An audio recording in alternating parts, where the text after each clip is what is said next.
right. Real Deal Media's #1 late night audio podcast, believe it. We're on Spotify. We are on Spotify. If you haven't been on Spotify, that's where you're going to find us. Tonight is a return to form for Late Night Thoughts, where we talk about everything and nothing at all. As your late night host here, Dean Ryan, who's cruising with you to midnight and way beyond the imagination. Joining me tonight is some special hombres of mine I found at the Tower Records in the Ticketmaster booth, trying to get some Motley Crue tickets and some other kinds of. We're going to get into a lot of cultural musical shifts here tonight as a special podcast with Sean Gregorian and friend of the show, Jon Bowne, both who graduated one in 1989 and the other in 1991. So both of these men saw the cultural shift of the United States, of what was the somewhat wholesome 80s into the grungy 90s and everything that came from that. But we're going to be specifically focusing on the years 1989 to 1991. We're going to talk about the fads, the trends, the duds, the best album songs. But let's start by introducing Sean. Sean, welcome. And John, welcome, guys. How are you doing here tonight? Late Night Thoughts. Hello, Dean. So, when you think about that time frame, what just comes to your mind? Yeah, for me, as far as music goes, there was a big shift in rock music. What was obscure and confined to college radio, what we called eventually alternative music, the rock and roll world really flipped during that time, and what was once alternative became the mainstream. And the mainstream bands, the hair metal, so to speak, were pushed into the small clubs, and the smaller alternative bands from college radio were playing big arenas. So there definitely was a big flip in rock and roll during those years. There certainly was. And, you want to talk about what really is important to you as a teenager, John. How important was music to you and that culture that came from, being a huge fan of a certain band of that time? How important was that to you during that time, John? In 1989, man, music meant everything to me. That's what I was going to be. I come from a musical family, and my dad's musician, keyboard player, my grandpa, piano player. My brother Ted, who was young at the time, went on to form the band called Pacifier, who you all can go check out. He's amazing. They've toured the world. Passafire. It's kind of like Sublime kind of stuff, but definitely a lot of rocking going on too. I think you really enjoy it. But and then I was in a band with my brothers, and we had started a band back when I was like 14 years old, and I was the guitar player and the lead singer, and had listened to a lot of different types of music. But I feel like 1989, it's that year when you're graduating and you've got to become like a decent adult citizen now. It's exciting, but at the same time, you've got to grow as a human being. You're no longer a teenager, you're an adult. And there were some albums that really meant more to me than any other albums in my life. It's kind of weird. I want to get to that. That's so key, and I think somebody's popcorn's done. Yeah, that's my car. Oh, okay. Yeah. I was going to say I can hear the kernels pop. I want to talk about albums that meant something to all of you, because music was, to me, it was a passage of right to stand for something. It was an event when you bought albums. It was the soundtrack of our lives, compared to today, where music is really commodities, kind of like salt and pepper shakers, mustard and ketchup for these kids. Both of you came into high school when it was in the 1980s. You had Bigger is Better, Too Big to Fail, Greed is good, Aquanet's great. You had the Poisons, the hair metal bands. How did you sift through that to get to finding something that's different, which really formed into what we know as the grunge and the bohemian of the 90s, Sean? Well, I gravitated to the heavier music, say in the late '80s. You know, some of the heavier alternative music, punk rock. And I like some of the hair metal bands. I like some of their songs that they had.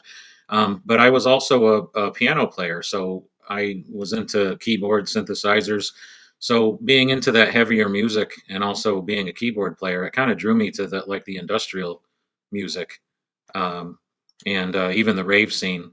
I like some of the industrial bands because of the way they utilized electronic music with more musicianship and originality, more so than some of the mainstream dance music. Relied on that technology, but definitely was not as innovative or creative as, say, what I would call maybe the industrial bands, or maybe even some of the synth pop groups. You kind of see a transformation in the, popular music is starting to incorporate like acoustic kind of bohemian type of musical cultures. Tracy Chapman starts emerging. Uh, and that gave us things like, Pearl Jam and the Seattle musical explosions. What were we seeing going into the 1990s, John Bowne? Because 1989, like Public Enemy said, that was a big year of change to what we see the decade to follow. Well, I think I'll agree with Sean. I think what he's trying to get at is it's almost like uh, a gumbo at that point of all the genres and stuff, and then people trying to push the envelope even further in those genres that they were a part of. By it was just everybody was, and it you look back at 1989, 1990s, early 90s, and it just makes you wonder if the CIA hadn't taken over our music industry, what things would be like today. I mean, because musicians were pushing boundaries at this point. Like Adrian Belew, a huge fan of Adrian Belew as a guitar player, one of the most creative guitar players you'll ever hear. And he came out with an album that year that was just kind of, for guitar players, it was like, what the hell is this? I mean, it was just, it just broke the mold. And there are a lot of albums that year. Doolittle by the Pixies. You Oh know, yeah, Stevie Ray Vaughan. well, Stevie died the next year in Oh, that's right. 1990. So that was kind of the end. That was the end of Stevie. That was Family Style into In Step, and then Stevie was gone. But 89, 90, I mean, the Pixies, I think, were on their second or third album by Doolittle. It's Yeah. either Surfer Rosa and what's the other one? But anyway, that was the one that has Monkeys Gone to Heaven on it. So they were, at that point, they were huge, and and the response to the Pixies at the time was just, as far as I could tell, I was spending a lot of my time in Manhattan, and it just seemed like the Pixies were the shit to everybody, um, and they were pushing lyrically and sonically, and it wasn't Right. heavy metal, but it was hard. You know what I Uh-huh. mean? It was something else. It was an abstract painting. You know? Doolittle was my introduction to the Pixies. I guess I would be considered a latecomer by some of the fans, but I was in high school when that album came out, and bands like them definitely turned my attention more to college radio and what we would refer to as alternative music, more so than what was mainstream at the time. But yeah, the Pixies were definitely a buzz. You had Smashing Pumpkins before they really broke out into the mainstream, and bands like that.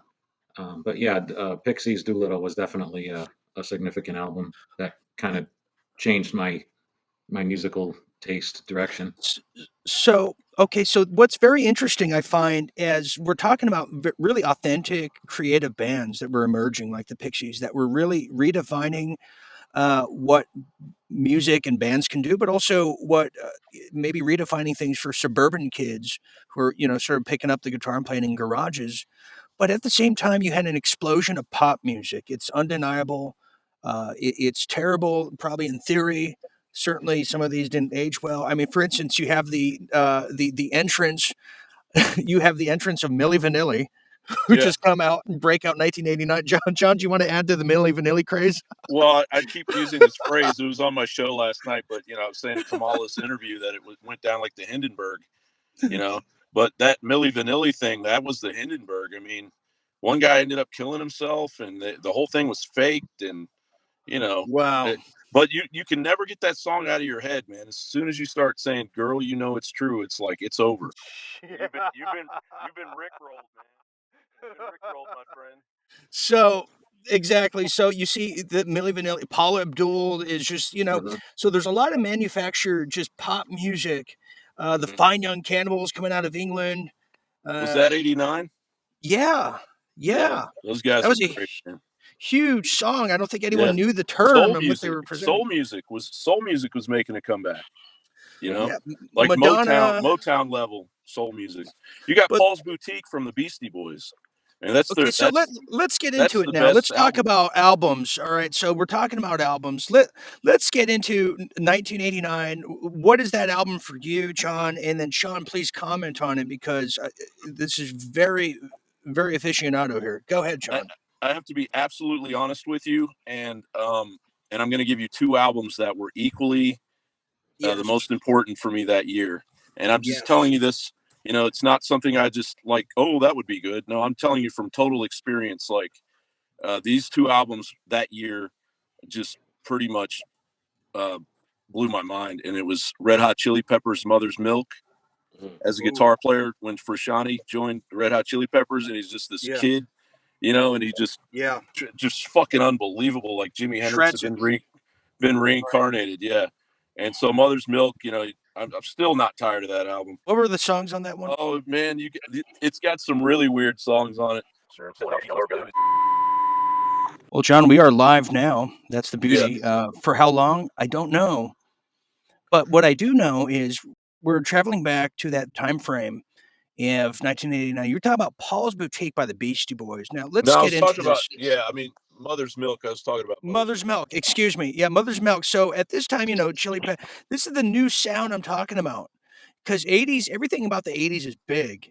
Big Well, and cars, big this houses. really is the Chili Peppers year too, because Frusciante is still with them for more or less everything they've been through with him, and he's been through with them. But he starts in 1989 on Mother's Milk, and like just comes out like a bat out of hell, man. I mean, as a guitar player, like guitar players were like, "What the hell is this guy?" You know, and he was like 18 years old or something, and just shredding like Hendrix. And you know, I know looking back now, he's very limited on that album. I think Anthony had to buy him a guitar. Like it's a real humble. It's like a real humble album. Like when you find out the story about it, it's like it wasn't like they were driving around in golden limousines. Um, but yeah, so I that year I remember I was in high school in New Jersey because I had to go to my senior year in New Jersey. I'd gone to Oh, high school wow. the entire time in Mhm. Kentucky. I'd lived in Kentucky, and then my Wow, yeah, that's it was fish out of water. weird, man. It was That's weird because weird. I had this accent. I had this very thick Kentucky accent, and all the New Yeah. Jersey people are like, "What the hell is your problem?" You know? That's key though. Yeah. This year, so now we're going into this, and Sean, at the same time, music is changing, culture is changing, television is changing. You started watching like Twin Peaks. I remember we had a Mhm. combo about this the other day, and that's pretty Yeah. key because that's a sign of the times. Twin Peaks, if you wanted to go in that direction, uh, David Lynch. yeah, it really kind of brought that quirkiness to television. You saw the influence after that with shows like Northern Exposure, um, with those quirky characters. It kind of Yeah. opened the door Great for show. shows like that. Yeah. Yeah, So yeah, but things like that inspired like Nine Inch Nails that came out in '90. You started seeing yeah. 90, you started seeing more hip hop, starting getting into this. But by the time you're graduating, Sean, it's 1991. Reagan's out of office. There's a kind of a hangover from the 1980s, and something different starts to emerge out of Seattle, but kind of a bohemian, like I was explaining earlier, a bohemian Hmm. craze. Hmm. John was explaining a funk rock kind of craze coming from the Chili Peppers, who were taking it straight from Parliament. Right.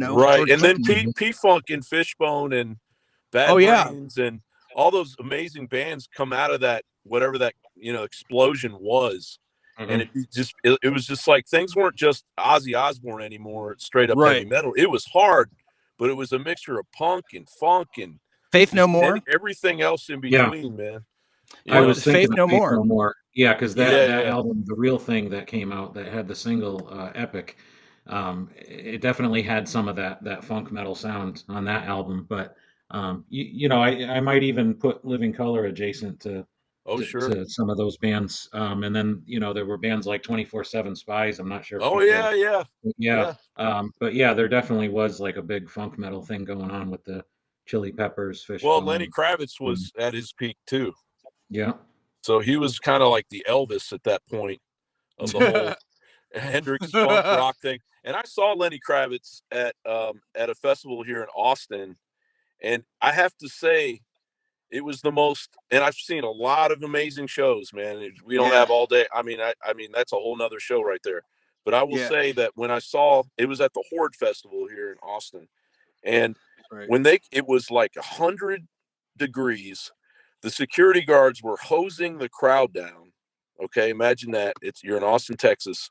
It's you're kind of somewhere between you're in a state like you're in a sweat lodge, and they're hosing the crowd down around you, and everyone's just going nuts because Lenny Kravitz is coming on, and they literally he walks on the stage, they roll the speak like there's nothing on the stage, and he walks out, they roll the speakers in behind him, and the drummer behind him rolls out too, and then they just start playing. It's just like, Wow. holy shit, man. I mean, Now, it's I've never seen anything like it. I can only imagine the only equivalent would be Led Zeppelin. but I got to ask too, and then I want to get to Sean's album that really, meant something to him for his graduating year. But were people kind of sick? Did they have I shouldn't say sick. Was there a fatigue of just the over the top hair metal makeup, oriented bands? Was there just a fatigue from that by 1990, 91? Are we getting people are kind of tired of the bigger's better greed, all that stuff from the 80s? Was there that fatigue and yearning for something different that particular 2 years there? yeah, I felt like you know the whole hair metal thing had its time. It was a fun scene for a lot of people. There were some great songs. I felt like I felt like it was starting to overstay its welcome. It started to become almost a parody of itself when when you got to songs like Cherry Pie by Warrant. It was getting ridiculous, and I think people Yeah, wanted something up different. against Pretty Hate Machine. Yeah, yeah. I was Like going they to just mention that couldn't album hang. too. Yeah, It was like an but atomic bomb went off, yeah, and they just yeah. you can't do Cherry Pie next to Down Syndrome. No, You no. know, And you know, I'm thinking of somebody like Lenny Kravitz and how um he brought in a 70s vibe. He brought a vibe back that existed in the 70s yeah, and which I think in the 80s would have been considered uncool. But there was a certain Right. bohemian vibe like you said, That's what I'm talking about. You nailed that it, yeah, Sean. that There was was that brought back. bohemian vibe. I mean, I can remember uh, going to go on a hike, and at the bottom of the trail, there'd be like teenagers sitting in a circle with acoustic guitar. I mean, oh man, it's I just mean at that point yeah. that I was the mean, beginning of my hippie era, dude. yeah. You know, There was I was kind in of a return Kentucky, to like I yeah, got to a point where I had a beard that was so huge. yeah. Um, you know, But yeah, but I I mean, mean it was besides hippies were everywhere, man. right. I mean, besides the grunge explosion that you had coming out of Seattle, you did Right. have there was this bohemian vibe and Well, a more I got to ask sense of though, was community, you know, that music festivals.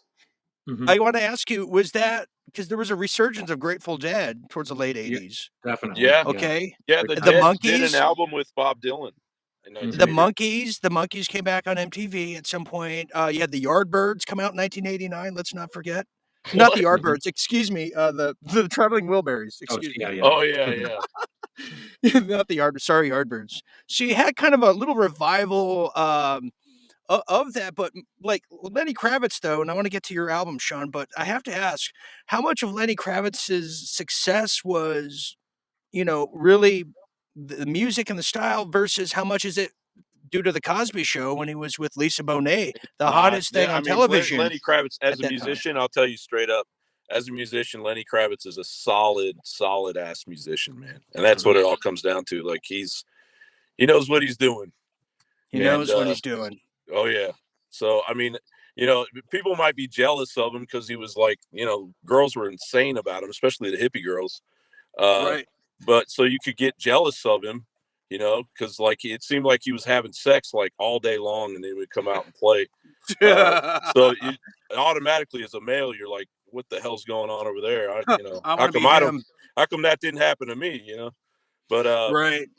but yeah, I mean, and yeah, I got a lot of respect for Lenny Kravitz as a musician, but like that year, I didn't tell you my other album, and it's a really kind of almost an Well, embarrassing album because let's hold on to that. I want to yeah, come back to your other album. Sean, I'm very curious to know what is that album that really was a memento of that time frame of your graduating year. And I want to get to John's second album. But go ahead, Sean. Well, for my graduating year, 1991, and That's right. it's not even, you know what? It's not even my one of my favorites per se, but I would have to pick Nevermind by Nirvana because of its Really? musical and cultural significance. Yeah, when Yeah. that song "Smells Like Teen Spirit" came yeah, out, I mean yeah, that rang the death knell for hair metal, and that was, yeah. I'm I sorry, but it remember did. when that It first, did. just hearing that riff that first time, and just it was like it sent lightning through the entire country. Yes, yes. Yeah, I think, in a different context, it might not have been considered really an extraordinary song, but it hit at just the right time yep, where it was something different. It was a little more, had some little, maybe a little more angst. And I think in the 80s, you're talking, Dean, about things being big and larger than life with the bands. Oh yeah. I think people looked at these bands as being almost like superheroes or like something unattainable. But when they saw guys like Nirvana, they thought, well, they look like me, and I could pick up a guitar and do that. And I think teenagers thought that and believed that, maybe more so than when they went to see bands in the 80s. And so when they saw bands like that, I think a lot of kids did pick up guitars and instruments. And, you really had you had buzzing local scenes, playing small venues, and everyone you knew was in a band. And I think that band and that album and song even really kind of flipped things and turned people's attention elsewhere musically. What a quote from Sean Gregorian. It was the death knell that rang across the country. Jeez.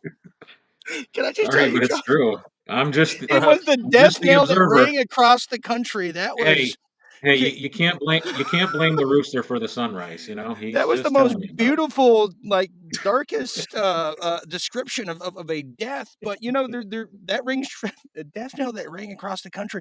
But you know what? I want to. Why is this? What I'm trying to find, how authentic was that versus was it manufactured? Like what they were doing in Motown, they had Barry Gordy and just three other musicians just make every song. But why was it that yeah. moment? While Maybe somebody just got raped. Sorry, was that too much? well, that's at 13 minutes. We'll make sure we get that out. Yeah, Every party has anyways, moving on Well, here. And yeah. ain't no party can, like a Barry Gordy party. let's consider this almost maybe a part one because there's definitely some stuff that's just still, it was god awful back then. It's god awful now. I We'll, can't we'll wait, get and to that. I just want to make sure that I don't have to do it now, but I really got to tell you the story about the second album. Okay, this is what I want to get to. So for Sean, it was never mind. I'm going to throw in just Yes, because, please. I didn't graduate back then, but I could tell you my memories. I do from what I always heard on Rick D's radio, pop music out here in Los Angeles. It was constant fine young cannibals, Yeah, constant George Michael nonstop. By yeah. 1990, he had Father Father figure. Figure Yeah. with Cindy Crawford. This video started meaning something. The budget for music videos started going up big time. What about Uh, Sade? Sade, Yeah. a lot of jazzier kind English of beat. things. English beat. You had New Kids on the Block, so the boy bands started coming around again. So pop music was just ruling the roost. And then you had somebody at late night at the same time that was showcasing a lot of the urban acts and pop music with Arsenio Hall. So that Mm. that became a big thing. Before Lorne Michaels took SNL back in the 90s, that was kind of a rarity because Johnny Carson never had a lot of live music. So you had these things happening, but What? let's go ahead.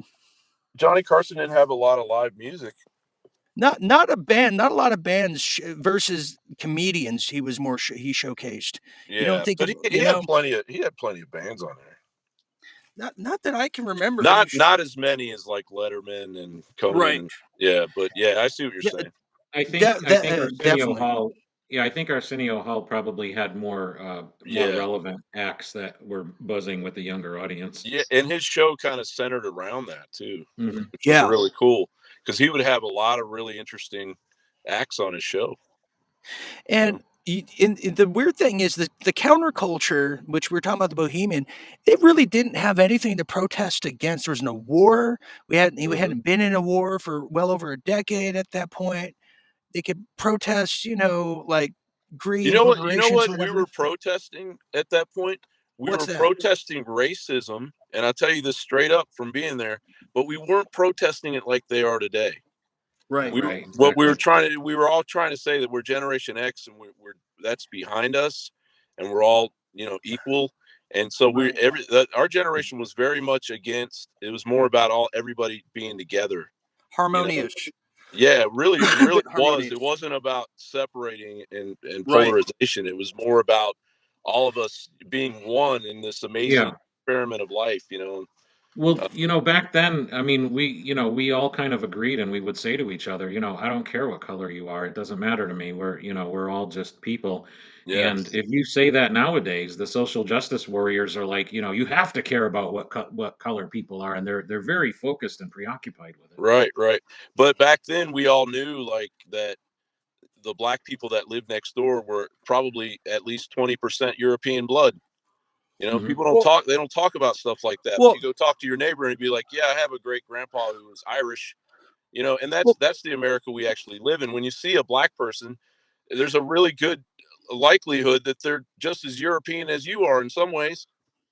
And here's that's another America. thing. That's America for you. You Here's know? another thing to note, as far as the times are concerned in the era, race wasn't really an issue till Sean's graduating year of 1991, hence the LA riots and Rodney King. Up until that point, there really wasn't to note of anyone, talking about race this from what I recall. I mean, No, that wasn't a thing. that's it's. I mean, you're talking. I mean, 89, 90, 91. That's Generation X peaking out, dude, and Yeah. yeah, and creatively just peaking out, and Oh, you know, and let's give credit to the creation of the reality show. You had MTV's Real World come out in Yeah. 1991.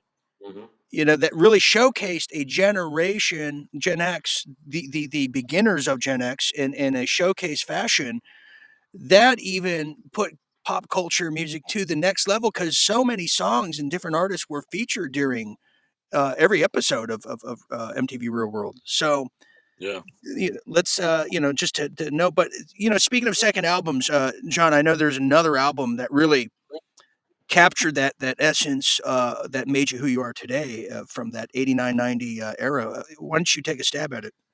Okay, so it has like heavy psychic and spiritual uh, weight in my soul. This album, and like it almost like it came and found me, and then like had a life outside of itself. So I was a guitar player, and I really enjoyed thrash music and punk, and I'd been following Bad Brains, but Bad Brains Quickness came out in 1989, and I still, to me, that album even kicks Mother's Milk's ass. And Wow. so I remember listening to it on my Walkman while I was skating in the parking lot.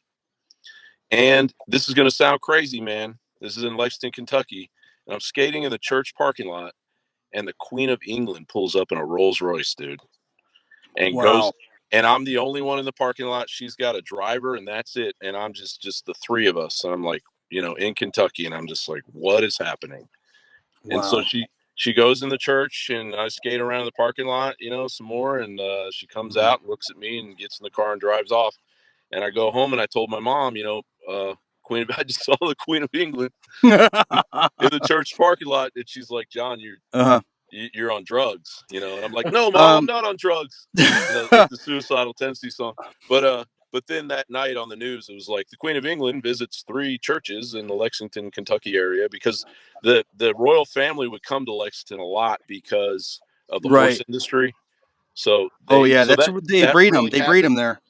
and I was listening to The Quickness on my Mhm. Walkman when that happened. And then just as a posthumous thing, later on in life, and this was actually recently, this is like 2 or 3 years ago, I actually got to meet and hang out with HR.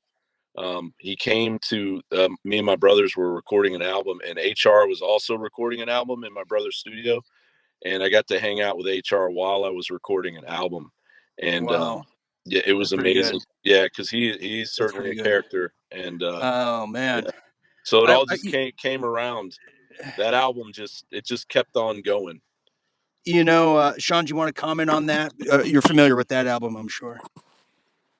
Yeah, well, I mean, Bad Brains, probably not something that would come to the mainstream mind for that period, but I mean, they were a significant band. They were, when they wanted to be, they were a very proficient reggae band. Even the guys, Yeah. Uh-huh. they kind of seemed like Rasta guys, that were playing punk rock. Um, Yep. Ooh, oh, or reggaeton, maybe like Joy I don't know about Division. that. Okay, I'm just it's a stretch. Yeah. Um. Okay. I. Bad Brains is kind of like that lanternfish in the deep part of the ocean. Hmm. Uh-huh. Like it's just one of those weird things you just can't explain it really. That's what Bad Hmm. Brains is, and that's why everyone loves them so much and praises them so much. You know, Um. Okay. I wanted. I didn't put an album out. I forgot. I should have. I'm going to say. Use Your Illusions 1 and 2, Guns N' oh Roses, wow, 1991. that's a great album. I love that album. When I was first in Las Vegas, I was really like I was under 21, but I went to a strip club for the first time, and I remember the stripper came out and danced to "Don't Cry" by Guns N' Roses. It was like the greatest thing I've ever seen in my life, and I think I got a lap dance to it as well. But Oh my god, so I love that song "Don't Cry" and I love that album. It's just so big, and I remember the music video I bet. it was like $10 million. The music video budgets of their Guns N' Roses. They were like on a Navy ship.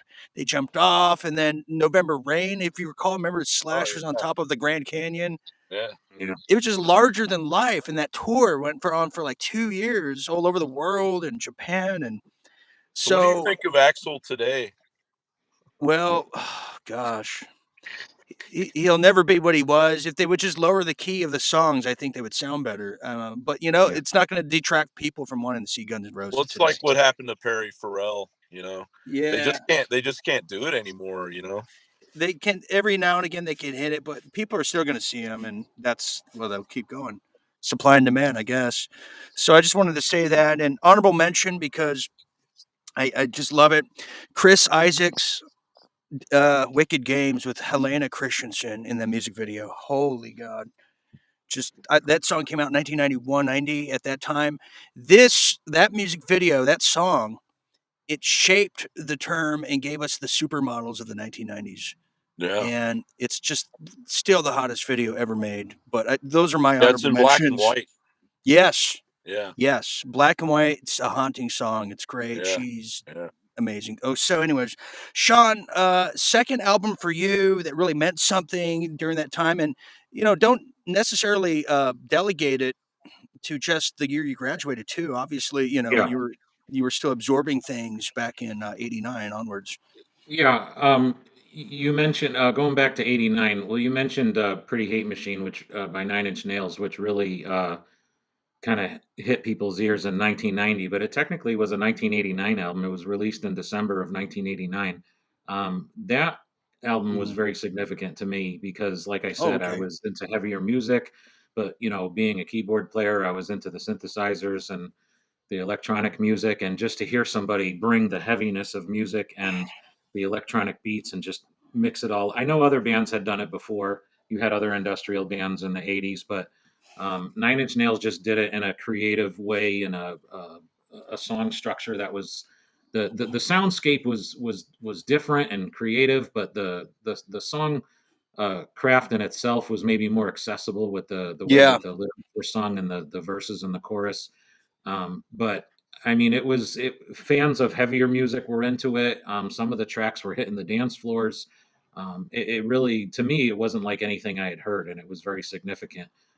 Well, A band that was already doing that sort of heavy industrial music was Ministry, which also came out with an album in Mhm. '89 called "The Mind Is a Terrible Thing to Taste," and they had that industrial metal sound with the metal guitar Yes. riff. I think bands like Rammstein own them a royalty check, but it's some other Yeah, that's bands the that Burning followed, like Inside album. yeah, Burning Inside. Oh Burning man, Inside was on there. Yeah, that was a yeah. fantastic track. But you had bands come later on like Static X, and even I think Rob Zombie kind of owes them, White Zombie. some and Yeah. White Zombie. Yeah, Well, definitely owes them something as far as the uh, influence goes. well, I got to add too. I should add. I got to give credit to Rick Rubin, producer of a majority of the music we're talking about here, from hip hop to Nine Inch Nails to Red Hot Chili Peppers for sure. I mean, who could forget Hmm. Blood Sex Magic 1991 and what that produced? I mean, that went Hmm. global. Hmm. And Rick Rubin produced all these just incredible soundtracks. In fact, I invite you and John to check out Rick Rubin's um, podcast on Podcast. Spotify. Yeah, I'd It's listen really to it. good. I've Actually, listened to his and I've listened to Flea's too. They're both really good. it's good. In fact, totally off topic, he did a great interview with Phil Jackson, former coach of the Bulls. Just a journey of a podcast. I loved it. Flea did? No, Phil Jackson went on with Rick Rubin. Oh wow. Really incredibly hear what behind the scenes with the Yeah. Bulls and the Lakers. I mean, the stories that guy has Yeah, blows your Rick's a mind. really good interviewer, man. The thing I like He's about Rick is I love him. he's got his own tastes. And Yeah, he's not mean about it, but it's like you'll bring up a band and he'll be like, "Yeah, not for me." And yeah. it's not. That's fine. He's very zen, but Yeah. I got to bring him up. He's iconic for a lot of these bands that we're talking about.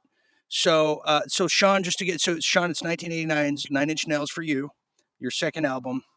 Let's talk about this now because I want to throw in the live concert scenarios.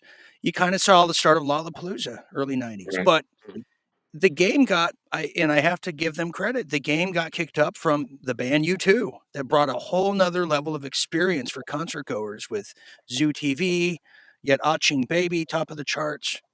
It went worldwide. What the engagement, interaction, did that matter to you guys at that time, or was it just about what you were getting from your particular bands of preference?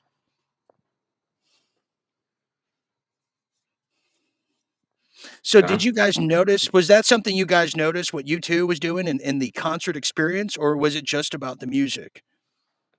well, Well, yeah, I mean, it, yeah. it definitely was significant. But you too, you had bands like them doing something different. When Octone Baby came out, they were working with the producer Flood, who worked with, I believe, New Order, and produced quite a bit of Pretty Hate Machine by Nine Inch Nails. But they were getting into sample loops and electronic Right. beats and fuzzy guitars and just things that they Yeah. hadn't really experimented. William Orbit, and that's why I Yeah, say Madonna's work in the '90s is yeah. incredible because she worked with William Orbit, who just made Hmm. some. I mean, you talk about Garbage, Nirvana, just incredible producer Well, that's a careers. great album for you too. That's got Mysterious Ways and One on it. Right, right. Aching And those Baby. are just Oh yeah, Yeah. Octone Baby, yeah. yeah. Um, yeah. Blitzkrieg Baby. Um, Yeah, and the thing about you too is you as a guitar player, because I can really speak from my guitar player perspective, because I was Yeah, the obsessed Edge with all these. The Edge is such a solid creative force, rhythm. and what he does is so well. He's almost a sound artist. Yes. He comes up with these. They're not even riffs. Sometimes they're larger than that. There's something Mhm. else. And he's got something that a lot of guitar players don't. I mean, I could probably name some that do, um, but he has that. And the other thing is like, as a guitar player around that time, you had to kill it like Stevie, because Stevie was just ruling the roost, man, and just Oh yeah. smoking every guitar he put, just killing it.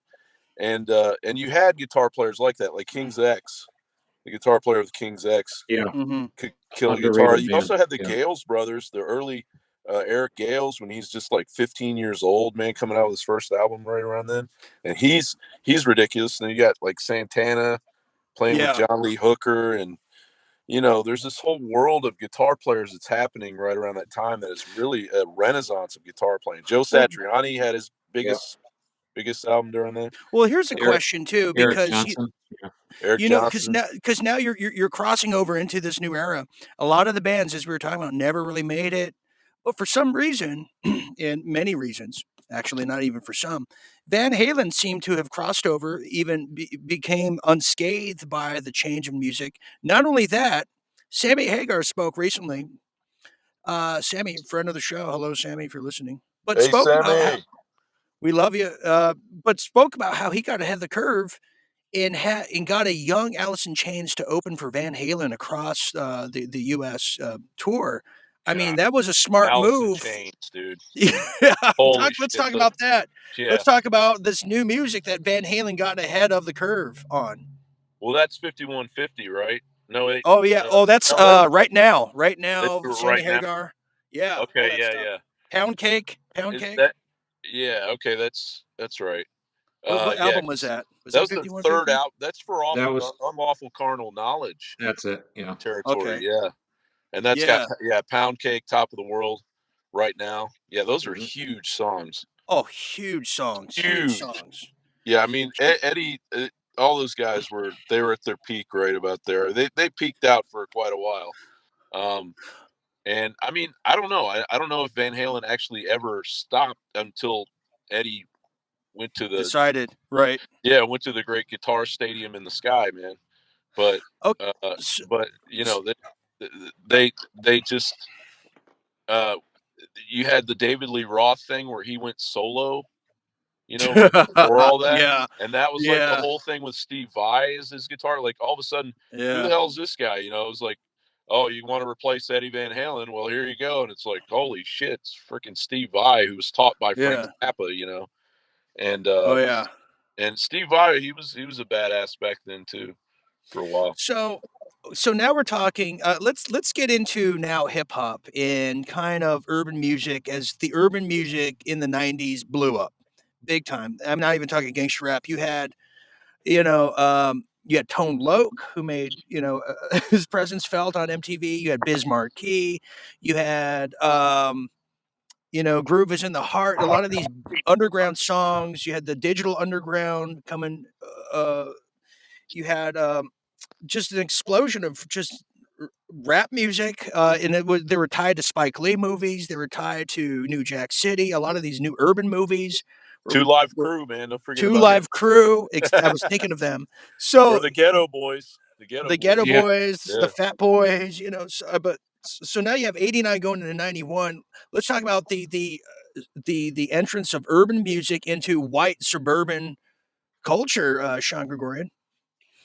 Well, with hip hop around that time, you had some commercial silliness with artists like MC Hammer, Vanilla Ice. There was a lot of silliness going on with hip hop, but then there definitely was a more respectable streak in hip hop with groups like Public Enemy or Boogie Down Productions. You had bands like Tribe Called Quest and De La Soul that I think were more legit hip hop, but you had this sort of commercial representation of it. Not that the other ones aren't trying to make some money, but I think you had a cheap commercial version of it that the public was mostly consuming at the time. Where it was just silly. I thought I couldn't stand people like Well, MC Hammer. I thought it was well, ridiculous. But let me add And I too. think Prince at that point was kind of spoiled by that whole whatever that you're Well, he describing. stopped. Didn't he Yeah, stop well, making no, music? he did the Batman soundtrack, and at that Oh, point, that's Prince yeah, right. hmm he gets just too big and too slick for his britches, and there's that whole what you're talking Weirdness. about where it's just overproduced shit. hmm hmm Yes. Yeah, Well, even there's a backlash now, 1991 backlash on Michael Jackson with black and white video and that whole ordeal. There was a backlash. I mean, great song. We heard Black and White today. We all love it and all that stuff. But there was a backlash of overproduction, yeah, and the same with hip hop music. And then you get into 1992. By 1992, you got instead of Vanilla Ice, you got House of Pain coming out of Boston. right. You Cypress know, Hill. Yeah. Cypress Hill. Sorry to say, Snow from Canada. I mean, you got some just John, you got some, harder edge kind of hip hop in the it's making, almost and it like wasn't punk. a fad. It was like punk and hip hop fused together. Yeah. Yeah. But it was the streets too, but it was like, and then all of that those guys built, the foundation that they built, because I mean, those are some badass fucking rap bands, man. Sorry, excuse my language. But Yeah. it would set the foundation for this crappy hip hop that we have today that's just so Oh, Uh-huh. freaking annoying. oh my And Right. God. and I just wish we could go back, to the way it was, if we could have just stopped hip hop right there in the early Yeah. 90s, that would have been great. We could just keep Yeah, going the like the that. thing the thing about good hip hop back then is that those bands, the beats were solid. I mean, Yeah. you compare the beats that they had in those songs compared to these software generated trap beats that they have in hip hop now with the too much hi hat and the auto tune voices and everything. It's hip Yeah, hop I back can't then was stand nothing the like auto it is tune. now. Yeah, The auto tune drives me crazy, man. yeah, So, and Sean, I don't know if you bring up Jesus and the Mary Chain? John, are you familiar with this band? This is Oh Sean's yeah. favorite group of all time. You Yeah, want to I talk got yeah. about invited to go see them back in the 90s, and I had to, something else happened, and I missed out. Yeah, I finally Yeah, got to see him a couple weeks ago, but yeah, I've been a fan of theirs since the '80s. But yeah, I believe '89 was the album they had called Automatic, and they had a single called Head On, which had a video on MTV, and not a huge commercial success, but they got some exposure. And right. that song even hit some of the clubs and the dance floors. But yeah, they S definitely were a great band so, at the time. ki as we kinda conclude here, do you guys have a 3rd album, a final album, or is there one particular one you wanna mention as we kind of close the chapter on 1989 to 91, a transformational year in American culture and music? Anything you wanna add that we need to know about? Because a lot of people are gonna hear this, Yeah, may not know these bands, but you know what? They're gonna check them out now because you guys are yeah. really adding some insight here. Yeah, Well, I John, if think you don't people mind, should listen. Go ahead. yeah, I think oh, people should check out a go lot ahead. of the weirder alternative music that was going on then. If you really want to dig deep, get into the Melvins and Skinny Puppy. Yeah, Oh, well. I mean, there's such a rabbit hole of music in that time period. Of course, you can start with Nine Inch Nails, but there's all kinds of, there's people that are really trying to create music that was never recreated. Right. There's early Soundgarden. Mhm. Um, there's the Screaming Trees. Ooh, great Uh, band. Great band. Public Enemy was killing it, of course, at that point. You got the Rollins Band. You got Negative Land. oh I don't know yeah, if anyone's ever listened to Negative Land. yeah, Um, and which, get a nice cup of coffee and get ready to sit down, because it's like you're watching a movie. And then Ween too, man. I Oh, mean, Ween Ween's great. Ween Yeah, I Ween love was just, Ween. they were just rule. They were ruling. Or That Primus. was their heyday. We So nobody brought up Primus. Primus started 1990. yep. yeah, Some of I, them, I some would have of brought up them, Primus, except Les Claypool is a douche. yeah. Okay, well, good point. Good point. Sean, do you want to add to that? Maybe a final album or anything that people can take away from this transformational time and culture, Sean? Yeah, if I don't have a single album, but I collectively definitely for that era I have to give a nod to the Manchester band explosion, Uh circa huh. 1990, where we had bands like the Stone Roses, the Yeah. Oh, okay. Charlatans, Spiral Carpets. Right. There was a huge explosion of Manchester bands. In my opinion, could have, Was should have, Throwing even as Muses one of those? popular, and it just didn't grab people in the United States the Mm, way the Seattle scene did. But I think it should have. right. It definitely encompassed the funkiness of funky grooviness of the '70s and Hmm. some of that bohemian vibe. It even captured some of the vibe of what was going on in the rave scene in Sure. England. It really encompassed a lot, and it was definitely a significant music scene that they called Manchester. But Hmm. this, as far as the United States goes, this kind of happened in the underground and on college radio.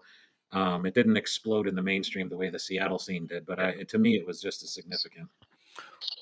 Well, this There's a is lot of something. blues happening right then too. Like, there's a lot of blues artists that have come and gone. That was kind of a heyday right then of a lot of Chicago and Texas blues artists that were Hmm. kind of in their heyday. Like you could go to an Antone's in 1989, 1990 when Stevie was still alive, and you could see just the most amazing people that were alive Wow. at that point. Like, like a Hubert Sumlin, the guitar player for Howlin' Wolf, like and it was the opportunity to see a Buddy Guy play with Eric Clapton. I saw that.